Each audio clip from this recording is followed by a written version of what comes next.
AK ரசிகர்களுக்கு என்னுடைய அன்பான வணக்கங்கள். நம்ம தலையோட அடுத்த படம், அதாவது இப்போ விடாமுயற்சி பண்ணிட்டு இருக்காரு இல்லையா, அடுத்த படம் ஏகே 63. இந்த படத்தோட ஒரே ஒரு அப்டேட் மட்டும் நம்ம ஆல்ரெடி சேனலில் போஸ்ட் பண்ணியிருந்தோம். என்ன அப்டேட்னு கேட்டிங்கன்னா, ஏகே 63ஓட அந்த பூஜை வந்து முடிச்சிட்டாங்க, பூஜை செலிப்ரேஷன் வந்து முடிச்சிட்டாங்க அப்படின்ற அப்டேட் தான். அதை தவிர்த்து பெருசாக எதுவும் வந்து அப்டேட்டாக கொடுக்கல.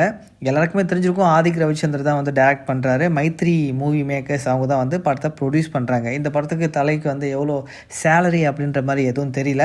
ஏன்னா விடாமுயற்சிக்கு 163 கோடி வந்து அவர் சேலரியாக வாங்குறாரு. அதில் 50 கோடி இனிஷியல் அமௌண்ட் வாங்கிட்டாருன்ற மாதிரி தான் நியூஸ் வந்துச்சு.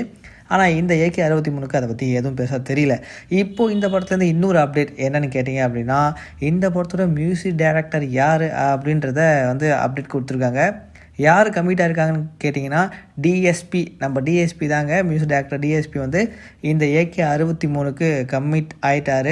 இதை தவிர்த்து இந்த படத்தில் யாரெல்லாம் நடிக்கிறாங்க, இந்த படத்தோட கதைக்களம் எப்படி, இந்த படம் எப்போ ரிலீஸ் ஆக போகுது அப்படின்ற மாதிரி எந்த ஒரு அப்டேட்டுமே கிடையாது. ஸோ வெயிட் பண்ணி பார்ப்போம். ஏகே 63 ஆதிக் ரவிச்சந்தர் தான் டைரக்ட் பண்ணுறாரு.